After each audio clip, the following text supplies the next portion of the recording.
Uh-oh, views are down. Time to make another tutorial.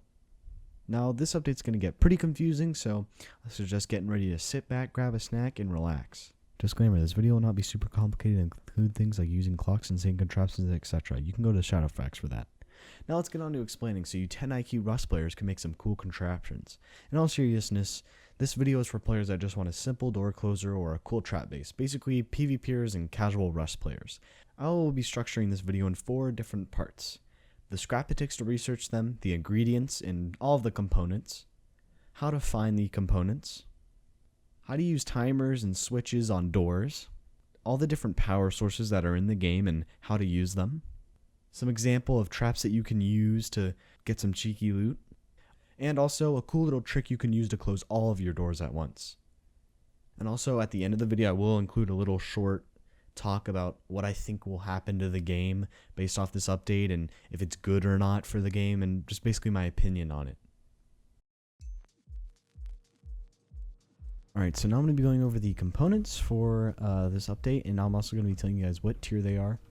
Alright, so all these components right here, the pressure pad, small rechargeable battery, all of the kind of blockers slash memory cells, all of these kind of like square looking things, all these switches, the door controller, the splitter, the large solar panel, and the laser detector, those are all tier 1. Everything here is tier 1. And all these 3 are actually going to be tier 2. So the AND switch, large rechargeable battery, and the counter. Now the generator and the wire tool you cannot craft, nor can you research. Alright, so after opening 100 crates, these crates that you see on the street, there's lots of components on the floor. These are the components that I've gotten. Now these are, so with the large solar panel, they are pretty common. You're probably going to find them if you're just farming on the road regularly, but you only get the blueprint, so you can only get the blueprint, you don't actually get the physical item. Okay, so and with switches, I got a lot of switches, but there are a lot of different switches, so this does make sense. So I got 4 XOR switches, I've gotten 3 AND switches, and 2 regular switches, which are probably going to be the ones that you're using. I got 2 electrical branches, a blocker, a counter, 3 root combiners, a laser detector, and 2 door controllers. Now door controllers are pretty common. I got them more when I did this another time. So the electrical components are pretty common. I did not find any power sources, so those are going to be more rare. Now keep in mind this is only in these crates, which I believe are the only way to get these. This is what I got from opening 100 of these. So basically, if you want to get a lot of the components that you are going to be using, just farm the roads and get the crates. If you don't want to get any barrels, that's totally okay. Just get the crate. Crates are going to be what you want to get if you want to do cool contraptions, different things like that. And yeah. Alright, so now we're going to be going over the doors. Now, there are 4 different methods of doors that I'm going to be showing you how to open. First, I'm going to start off with the timer. Now, the timer, basically, the method is you can set the timer whatever you want to. I have it to 5 seconds, so what you do is press E, activate it, you can run out your door, and then after 5 seconds, it closes it behind you. This is good for door campers or anything like that of that nature that you think might be outside. You can set this up, and yeah. Alright, so how to build it. Now, this wire will go into the bottom of the door controller, which is the electric input, or sorry, the timer, which is the electric input, and then it goes out into the door controller. Now, the thing with door controllers is it might get a little confusing because you do actually have to pair them. Now, pairing, you're going to have to do with a new door. So basically, let me just take off this door real quick. It's red right now. You see it says hashtag pair door. This may be different because this is just staging. So it'll say something like pair door. Now, when you place down your door, after placing down your door controller, there cannot be a code lock. Well, the code lock has to be unlocked. Now, if I make the code lock and I try and pair it, it doesn't work. I'm clicking E, it won't work. Now, if you unlock it real quick, you can pair it, and then you can lock it again. It will be green. That's how you know it is paired. Okay, so now, as I said, it will open and everything like that. You can switch the timer to whatever you want. I don't see why you'd want to go too high with this, but you know, you can make it whatever you want. All right. Oh God. Alright, so starting off, you're going to get your power source. You're going to place this down wherever you'd like. Wires can go through walls without any trouble. And select your power input, having your wire in the hand. Just simply press E. Now, this will basically show you how far you can go. See, if I go If I go too far, which this is very far, I don't see why this would be a problem.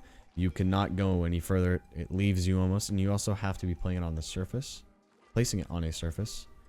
Yeah, so that's basically how far you can put it and everything like that. Now, I did have it going up on all the way around, but what you can do is you can place your door controller just right here. So now you're gonna get your door. Can be any door that you want.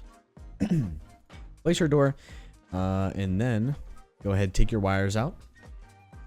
You can connect this now, but that's not what you're gonna want to be doing because it'll just keep the door open constantly. Now, to get rid of your wires, you don't actually have to hit it. You really can't hit it with really anything. It just stays there like you can't hit it. So what you're gonna have to do is hold your wire and hold right click, and then it will basically get rid of it. So what you're gonna do is you're gonna place your timer wherever you'd like, wherever you want to have the access point. You're gonna place your cord in there. Now I had it all fancy like set up, and I had it nice and neat.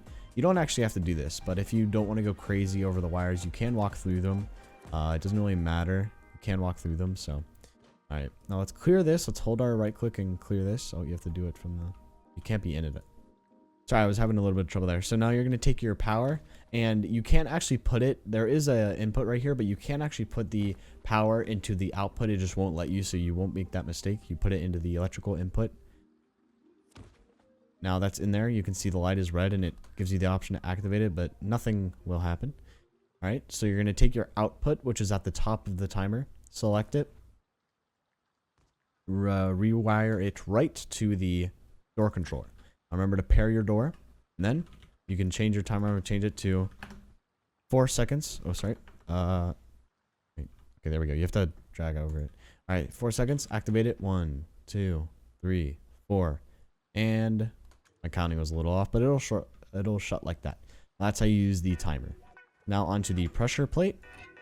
This is basically the same as the timer, except you have a pressure plate that you can stand on. Now I have to pair that. So basically, this is good for is, you know, if you want to run straight out your base, you can do so. The door was in the way for me, but you can change the way you want the door to open. You step on the pressure plate, opens, you step off, and it automatically shuts behind you. All right, so how to build this? All right, so how to place this? So you can place your pressure plate wherever you'd like. The wires can go very long. I'm just gonna place mine right in the center of this foundation right here. And then you're gonna get your power source. I'm gonna place my generator, and then you're gonna get your door controller. Place it right next to the door. My door here, doesn't matter what kind of door it is, as long as there's not a code lock that's locked on it, you can pair it. There you go. It can be double doors, anything you'd like. You just have to place the door controller near it. All right, take your wire, select the power output, click. You're gonna have it go into the power in, and then same as the other one, you can have your wire go all messy like, or you can make it nice. Power out will go into the door controller, which is the power in, and now simply step on it and it will open it. That is how you do the pressure plate. To the switch, basically it's a very easy concept. You hit the switch and it stays on. It'll stay on as long as there's power. Remember, there has to be power. The generator, you have infinite power, but with other sources that I'll be going over later, if you want to see this, again, timestamps in the description. So you make sure you don't leave these on, because it will drain the power if you have a rechargeable battery. Make sure you turn these off. Also, it will leave your door open. All right, I'm gonna take my power source, place it down. Take my door controller, as always, place it right next. Any kind of door, as long as there's not a locked code lock. And pair your door. Then you're gonna get your switch here, place it wherever you'd like, and have the wire go from the power output into the bottom electric input. And then have your output go into the power in on the door controller. And then turn it on. That's how it works. Alright, so moving on to the laser. This is a little bit of a different concept from the other ones. Basically, the laser will shoot across. You can barely see it here. Now you can see it a little there. Basically what happens is, let me close the door. You walk through in the laser. When you go in between it, it'll stay on. Now, since I'm staying behind the laser, it does stay on. The door will stay open, but if I come off, it'll automatically close right away. This is a pretty fast thing, so you can also open the doors. It doesn't actually matter, and it will automatically close. So if you're trying to run fast out your base, it'll open pretty fast. And then, if you're running back in, it will close behind you. Alright, so first you're going to take your power source that you're using, place it down. As always, take your door controller, put it right there, pair the door up. And this is what the laser detector looks like. It'll probably look different once the game is the update's fully released. Alright, so basically it places like this, and what you're gonna have to do is you want to have it, if you want to have it open up like when you're walking right past, you're gonna want to put a low wall, and then you can place it wherever you like. It does look like it's gonna point that way, but it actually won't. This may be different, as I said, when it comes out, so it may look properly. Alright, so you're gonna place, you can place it right up against, you can place it all the way back here, it doesn't matter, I'm just gonna be placing it right there. As you can see, there it is, shooting right out. What you're gonna do is you're gonna have your power output. Now this can be a little confusing, you have to go around it. You can't do it from back here because it doesn't stick through, you have to go all the way around the wall and look at it from the front side. Now, as I said, only the one that you can fit this into will be available, so you can just right there. And then they are basically inside of each other, but that doesn't really matter because if you do it from here, if you select your wire there first, it will only come up with the power out. Alright, so once you have it in there, now it'll work. That is it for the doors that I will be showing in this video.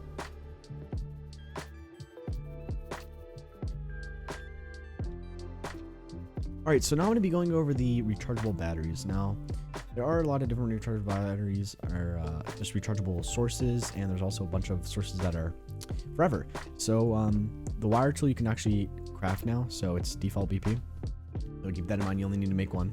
Alright, so this is the large rechargeable battery. Now the way you can recharge it is you select the power in, and then you go to a solar panel or a large windmill, and just hit the power on it, and you can see it will go up.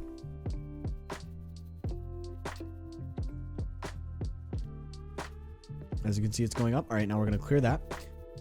Basically, you know, standard power output goes into the light, and now it's powered on. That's how you use it, and the large rechargeable battery can hold a lot of power, more than you'd need. So there you go. Alright, so now the generator, I'm not too sure on how these will be added into the game. If you do have a question on how make the electrical circuit that you're making and you really need the generator, and you don't know, ask me in the description. Most likely after this video goes up, I will know. It hasn't really been said how to get it yet, but I don't believe you can get the generator. So don't think you can really get the generator because it is infinite power. Alright, so the small rechargeable battery, same thing as the large, it just holds less. There you go. But this still does hold about an hour, I think. I think it holds up to an hour. I'm not totally sure, but I have seen it go up to 56 minutes. So that it powers more than enough. As long as you conserve your power. You turn it off when you don't need it. Okay, so now with the solar panel, just get your... I'm just using a light as an example. You can use anything on this. Just using an example to show you that it works. It'll be on this side. And on here, you can see that it's on. It is, again, this is a solar panel, so I'm sure many of you know this is only going to work during the nighttime, or sorry, daytime. But it will store power. So as long as it's out in the daylight, and have it on. You can have it off during the day and then turn it on during the night, and it most likely will last all night. Now the windmill. So to craft all these things you're going to need for the small rechargeable battery, you're just going to need 10 high qual. That's pretty simple. Now the large rechargeable battery is actually a lot. Like it's a lot to craft. It's a lot to make a 80 high qual. Now that's a lot of high qual. You probably just are better off going with a small rechargeable battery or something like a solar panel. And solar panels are super easy to get, so only 50 high qual and you can get yourself some really good power. Now for the windmill though, the windmill has been in the game for I think more than a year, and it's finally a thing now.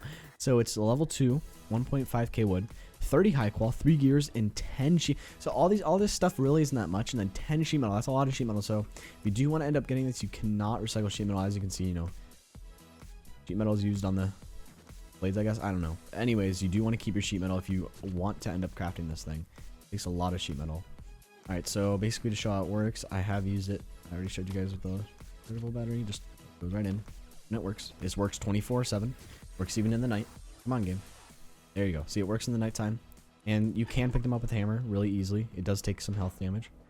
Same thing with the light and all the batteries, actually. But with the wind turbine, you know, you can't pick that up. Same with like high walls or a quarry and stuff like that. So that's all for the rechargeable batteries. If you have any questions, just ask a comment and I will reply with an answer. So yeah, that's it for rechargeable batteries.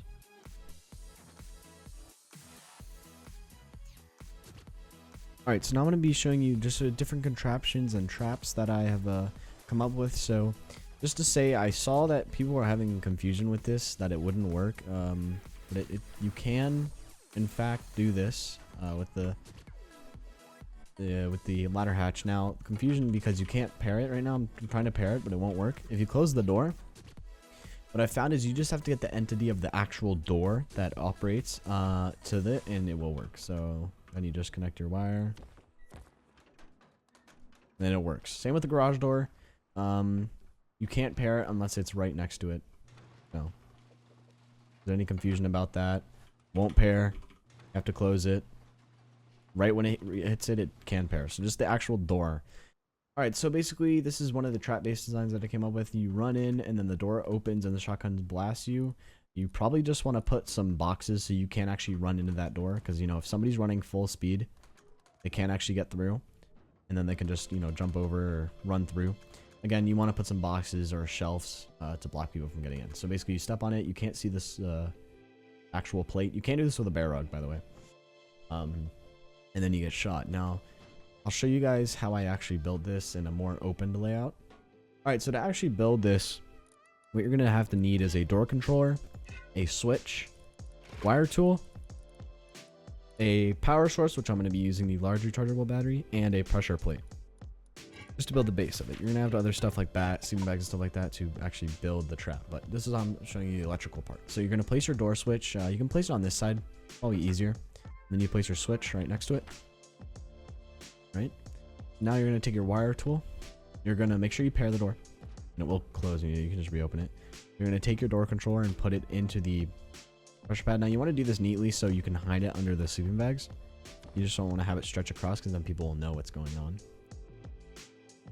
Alright, so now you're going to take your power source and you're going to put it into the switch. And then you're going to have your switch go into, have it route pretty neatly, have it go into the pressure plate right there. Now, if you turn this on, you step on it, make sure this is closed. If you step on it, it will open. Now, the reason I have the switch is here, because you can do this without a switch, but the reason you'd want a switch is so you can actually turn off the power.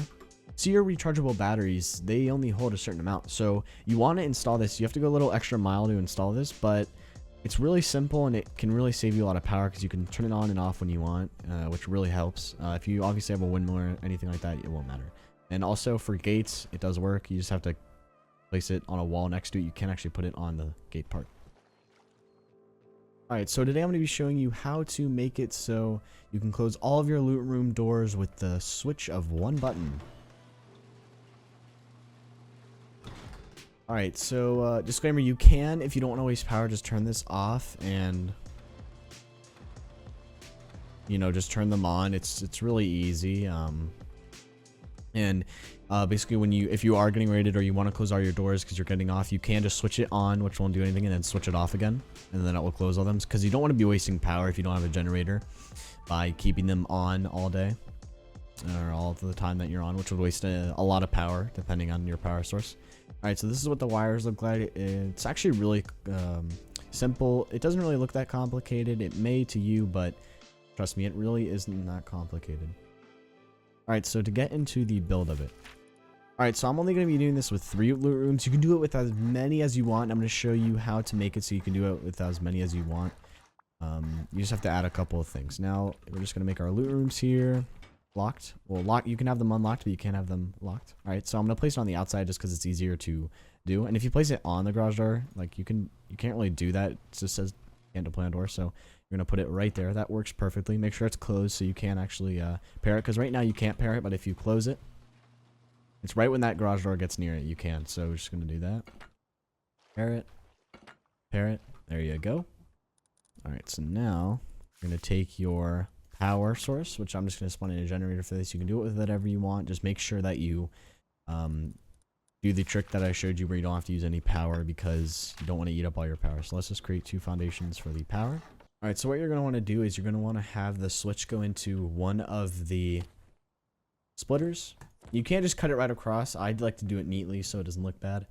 Alright, so you're going to take your first power output and bring it along to the first door. Take the second one. There are 3 on a splitter. And you can just have this go below the garage door if you don't want it in the way. It doesn't matter if it is in the way. You can walk through it and do actions through it. It doesn't really matter. I imagine it would be very annoying. Alright, so you can go pretty far with these wires, so there you go. Now what you're going to do is you're just going to use your switch. Once you switch it on, all the garage doors should come up. Switch it off, they'll all come down. Now, to not waste any power, keep your switch off, which will not use any power, and then just manually open them. And when you do want to actually close them, just switch it on and switch it off. Then it will close them all. Now, the reason I have a second splitter is because if you want to do 4 doors, let me just set that up real quick. So to actually accommodate for this, you're going to have to take one of the door controller outputs off, and you're gonna have it go up into the other splitter. There you can just take the one that you removed, which was, I believe it was the last one. So let's just, you can go all the way around, just have it go through everything. It doesn't really matter. And then it will still work. Now if you want to have something crazy like even more doors where you need another splitter, just do the same thing, accommodate one output to go into another splitter. Alright, so my opinion on how this update will actually affect the game may be different from yours, but this is what's most likely going to happen.